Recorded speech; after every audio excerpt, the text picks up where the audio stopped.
Salam budaya, rahayu untuk kita semua. Jadi dalam pembahasan kali ini saya akan menanggapi beberapa pendapat teman-teman yang ada di media sosial yang mengatakan sesajen di punden itu tidak perlu dan sedekah bumi di punden itu juga tidak perlu. Katanya sebagai orang Jawa itu cukup kita berdoa di rumah masing-masing sudah cukup. Yang namanya sesajen itu adalah dalam bentuk kita bersyukur kepada Tuhan Yang Maha Esa. Bagi orang Jawa menganut agama yang bertentangan dengan sesajen seperti itu juga tidak diwajibkan atau tidak disarankan untuk melakukan ritual-ritual tersebut.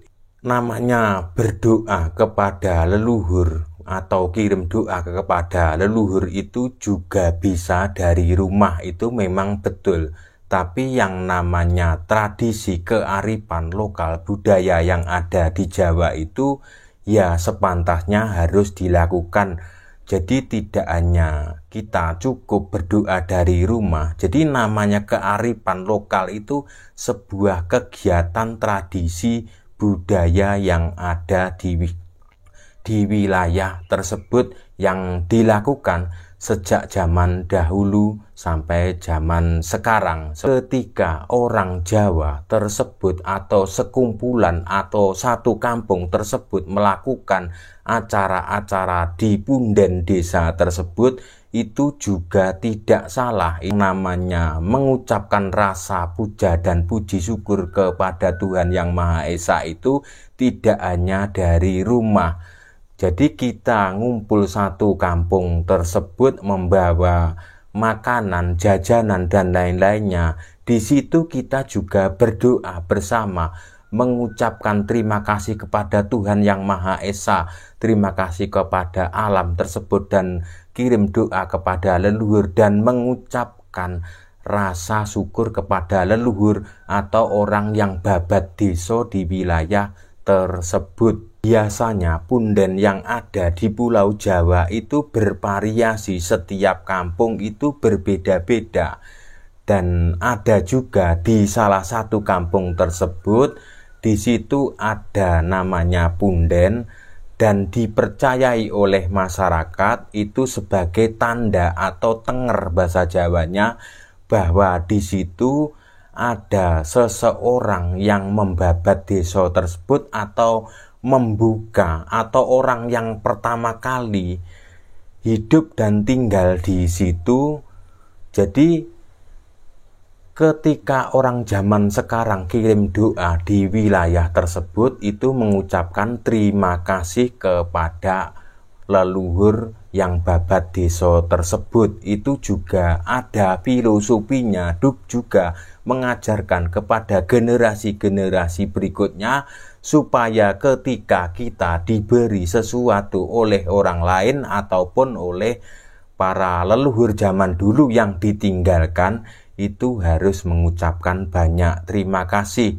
Dan mengucapkan banyak terima kasih itu tidak hanya kepada leluhur, kepada siapapun yang telah memberikan sesuatu kepada kita. Kita itu ibaratnya diajarkan seperti itu supaya ini bisa dijadikan pelajaran buat generasi muda berikutnya. Zaman dulu ketika mau membuat sebuah perkampungan itu juga tidak asal-asalan. Membuat desa tersebut juga tidak asal-asalan. Apakah tempat ini layak kita tinggali atau tidak, itu sudah diperhitungkan oleh orang-orang zaman dulu. Jadi orang zaman dulu juga melakukan ritual-ritual tersebut supaya ketika tinggal di wilayah tersebut selalu diberi keselamatan dan dimudahkan untuk mencari rezeki, dimudahkan untuk menanam tanaman tersebut supaya untuk kelangsungan hidup generasi berikutnya. Jadi sepantasnya, sewajarnya sebagai orang Jawa itu tidak meninggalkan tradisi budaya adat leluhur Nusantara. Yang namanya tradisi ke punden tersebut, berdoa bersama tersebut itu tidak bisa dikatakan sebagai musyrik atau syirik tersebut, karena tujuannya juga ke mengucapkan terima kasih kepada Tuhan Yang Maha Esa, mengucapkan terima kasih kepada alam, seperti itu. Jadi yang namanya alam itu semua seisinya yang tinggal di alam ini, dan juga pepohonan itu juga salah satu sumber kehidupan.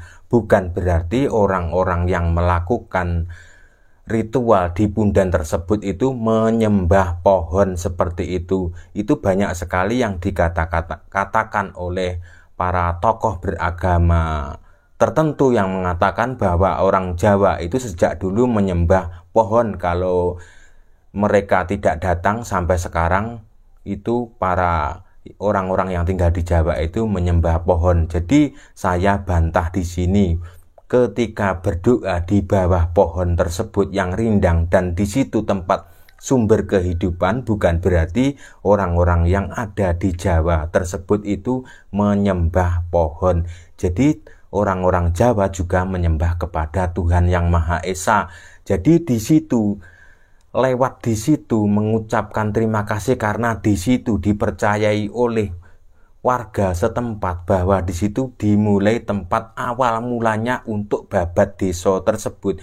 Jadi kalau orang Jawa sudah lupa siapa jati dirinya, siapa leluhurnya, seperti itu, makanya orang-orang Jawa itu walaupun dianggap seorang yang pintar tapi keblinger. Sajen yang dibawa ke punden tersebut itu juga berbentuk makanan, dan makanan tersebut juga dimakan oleh orang-orang yang membawa makanan tersebut.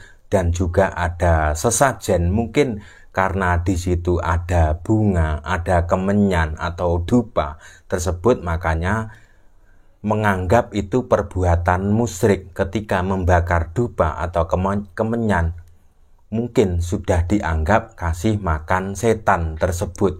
Jadi tidak seperti itu ya. Memang sulit untuk menjelaskan orang yang tidak tahu atau orang yang tahu dan pura-pura tidak tahu ya, seperti itu. Karena itu memang sangat sulit.